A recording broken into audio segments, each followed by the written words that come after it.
And hey, everybody, how's it going? And welcome. Thank you for listening. Welcome to Teaching Band from the Beginning. I'm your host, Tim Basil. And with us, as always, is our co host, Olivia Spell. Olivia, how are What's you doing today? I'm hanging in there, Mr. Basil. What's good with you? Not much. I gotta tell you, I'm freezing because we got our Wi-Fi fixed today.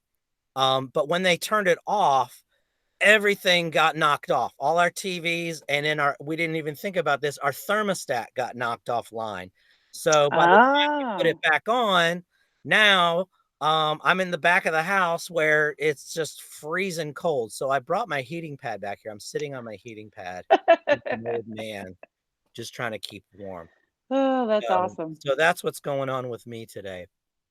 But welcome to episode one of From Teach the beginning, literally from the from the beginning, beginning. literally from the beginning. So, before we go on, I want to remind our listeners to like and subscribe so that they can continue to enjoy our future podcasts.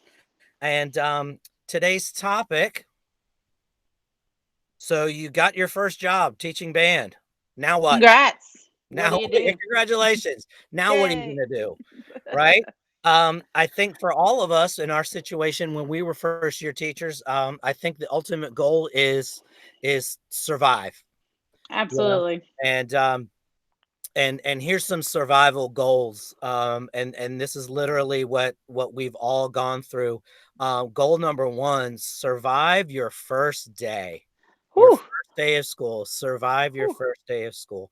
Once you get through that, um, now you're going to want to survive your first week. You got to get through your first week of school. Um, even if it's a short week. And that's actually kind of sometimes nice when the first week is a short week. Right, Uh, because you always have your first day that has, the get to know you, the icebreakers, the information, the protocols, the syllabus, the procedures. So when that's like a Wednesday or a Thursday, it's almost kind of feels better for the rest of the week because you can kind of take your time with that, and then the next week really hit the ground running. So surviving those first days and those first weeks. I remember being a first year teacher, you're so ambitious.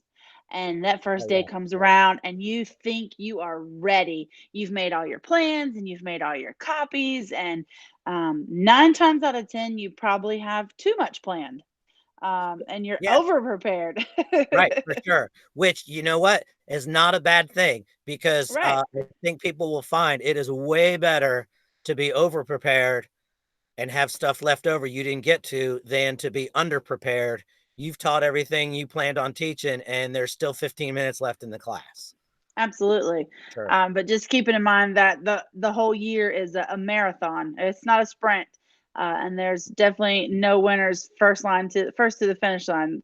So for that first day, just have everything ready to go, but understand that, if you're teaching middle schoolers, handing out a syllabus to 30 middle schoolers is going to take way more time than you ever thought and ever dreamed that it would be.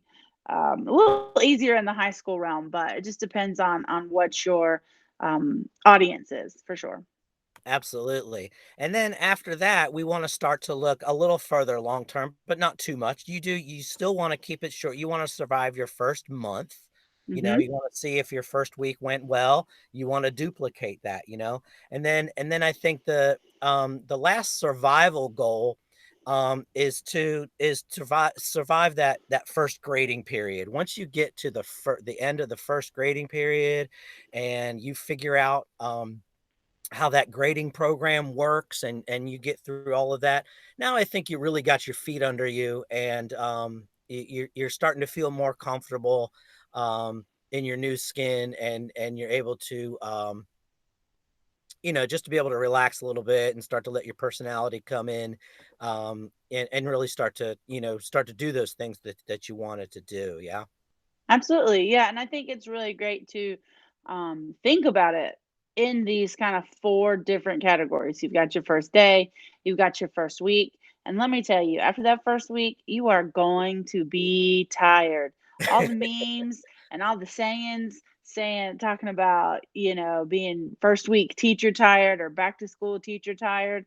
There is nothing that can even prepare you for the exhaustion. So make sure you're taking care of yourself. It's really easy to fall into the trap of not eating lunch or not eating breakfast, or oh, I'll eat later, or I didn't get to sit down today. But try to take care of yourself as much as you can, because you're going to be exhausted.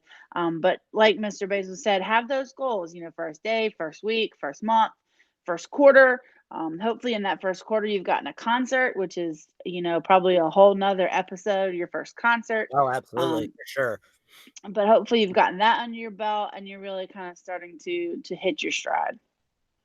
Yeah, that's real good. So, we're talking about surviving those first parts of your year. But then the next question comes, how? What do you say? Survive your first day? How am I going to survive any of these points of time? Well, I think the first thing that we have to remember is when you're talking to people, you might be talking to somebody who's been a band teacher in their position for 20 years, maybe, and or even where you student taught, and Hmm. um, you probably aren't going to have those same resources at your brand new school. You're going to have to work with what you have. Um, Right. my very first year teaching, just as an example, I taught at a middle school, sixth, seventh, and eighth grade. My eighth grade had 8 students in the band. Wow. So we're not going to be playing some Lincolnshire Posy in eighth grade band, because that's just not going to happen.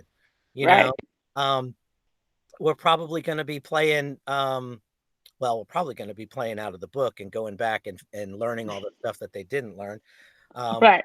but anyway, if you're going to play a piece of music, there's probably a melody and a bass line, So you have to take a look at what you have currently, and Mm, all your lofty dreams and things you want to do, goals that you have set for yourself. It's not going to happen in that first month of school.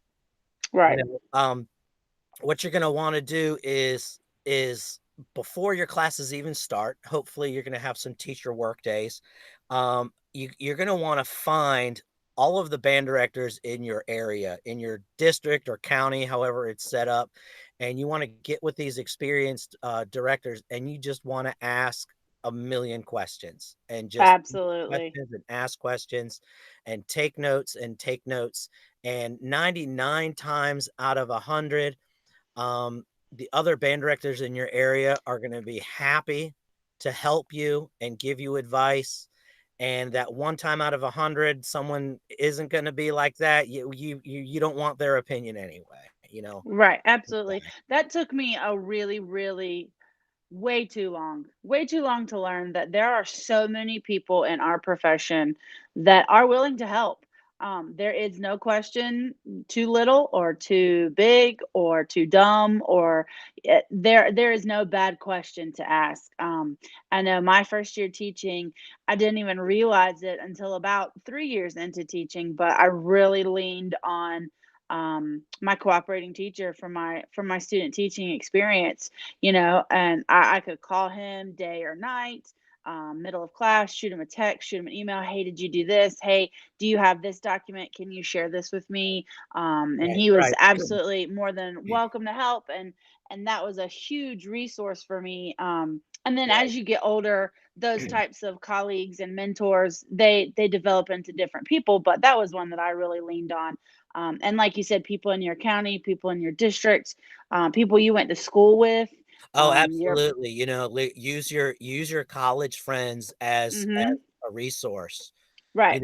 If you're a woodwind person, and um you have brass questions, there's somebody that in school, that's a brass player, or someone who knows a brass player, or married a brass player that you went to school with. Mhm. Talk to those people and ask questions. Hey, I ran into this situation. What do I do? you know Right. um, And don't be afraid to not have the answer. It's okay. It is okay to not have the answer. And you can still remain confident in front of your kids. Say, "Hey, I'm gonna have to look that up, but I'll get back to you." And the kids will really respect you for that instead of trying to make things up as you go along. So if you don't have the answer, find it, get a mentor, or reach out to somebody, and don't be afraid to not have the answers. It's okay. It happens. Absolutely. The other thing that band directors are um, a unique situation. My wife, she teaches 4th grade, and we don't have another band teacher across the hall that we can go Right. ask questions to, like a teammate. You're the only band teacher at your school. So I would quickly find a mentor, Hmm. someone that you can speak with regularly and ask questions regularly. And then something that I did that helped absolutely tremendously is take a day. And I know when you're first starting, you don't have many sick days, but if you talk to your principal, maybe you can do like a professional development day or something. Um, and take a day and go to their school and Hmm. watch them teach their band classes. And you just sit there and take notes and ask questions. And you're going to see things that they say and that they do that are going to be, oh, that's a great idea. Um, or, hey, that is a neat idea, but it might not work in my situation. But then after that, even more important, invite that person to come to your school and watch you teach, and Hmm. have them sit and just take notes. When I did that, I the I was with I invited Bonnie Weaver.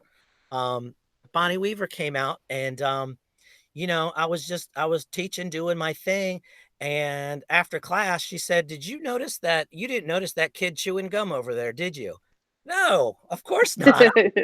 I was too busy trying to teach the lesson, but, it just gives you, "Oh, yeah, okay, okay, I gotta keep my head up, and I gotta," and go over things, and, "Hey, why don't you try this?" Or, "Hey, I was in that situation, and I tried this, it didn't work," and, that was huge for me, going watching someone else teach, um, but then having that person come and watch me teach and give me feedback, and Hmm.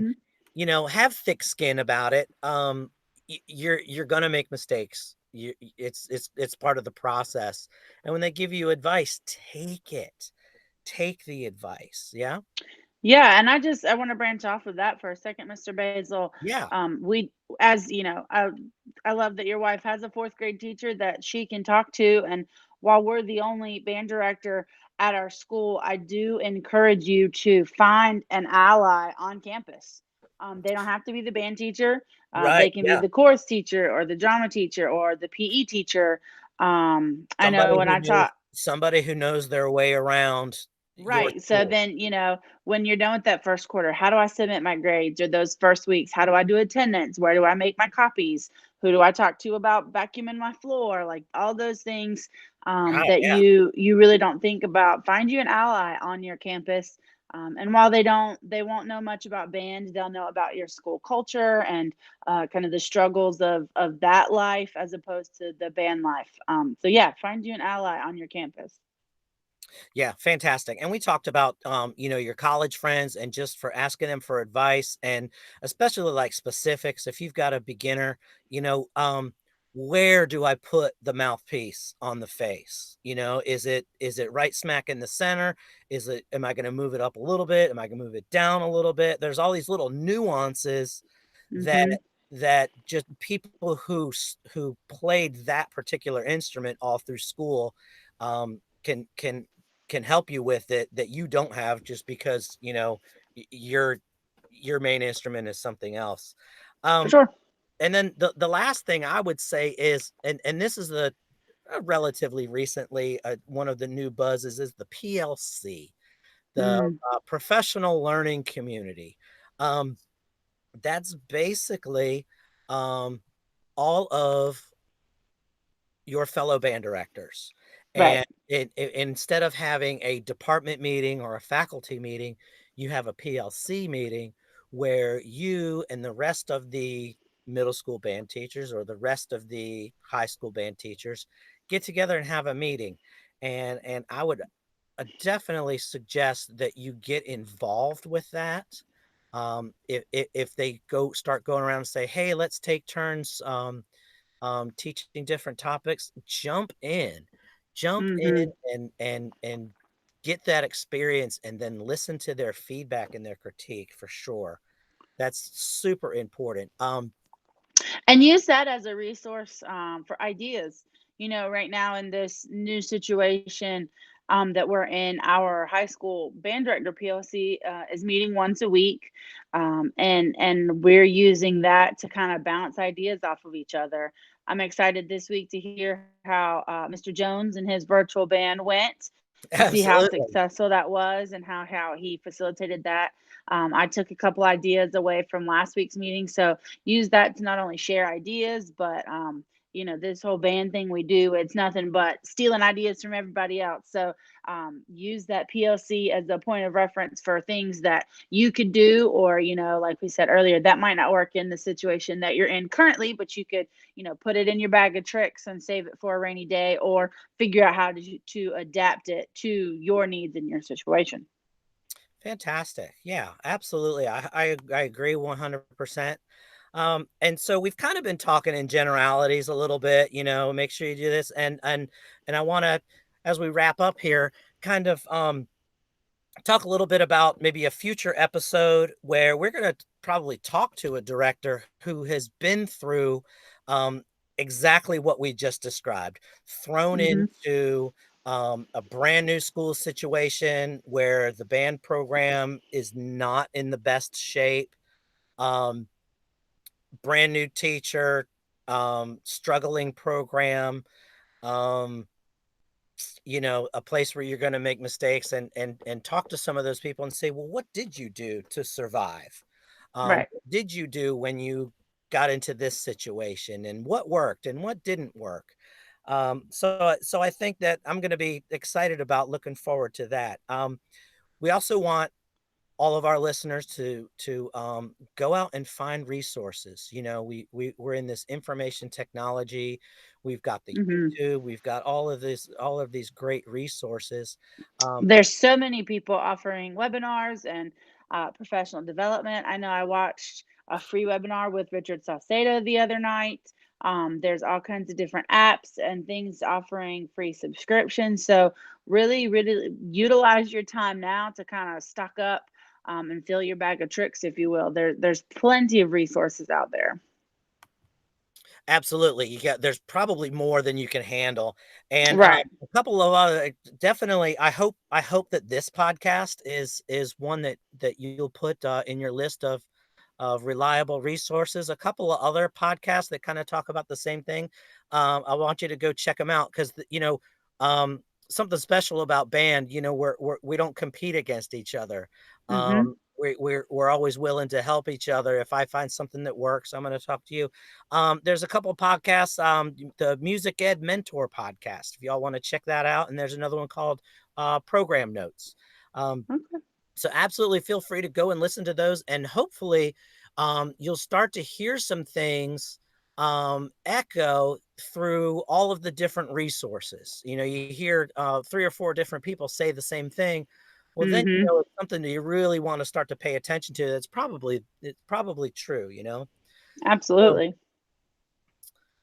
So anywho, as we wrap up here with episode 1, um, I'm really looking forward to some future episodes, and we're gonna really get in and dig into some specifics and some details. And we know Absolutely. this first podcast we were just talking about kind of some general things, but we're really gonna get in there and dig into the nit and gritty and the nuts and bolts of teaching band. Um, Yeah, and Olivia, if you want to leave us a comment, something that you might need specifically, we might be able to lend a helping hand there. We would love to be able to put that in one of our future podcasts. that would be super cool. That would be really cool. And I forgot what I was gonna say. I was rolling there, and then I don't know. Sorry, I didn't mean to I'm interrupt you. tired. Don't forget to like and Don't subscribe forget down to like and below. don't forget to subscribe. But so Anyway, I'm looking forward to it. I hope you're looking Yep. forward to it. I hope to see or hear. No, I guess I'm not going to hear you. You're going to hear us. I hope you hear us on episode 2 of Teaching Band from the beginning. Don't forget to like and subscribe, and we'll see y'all next time. Later. Later.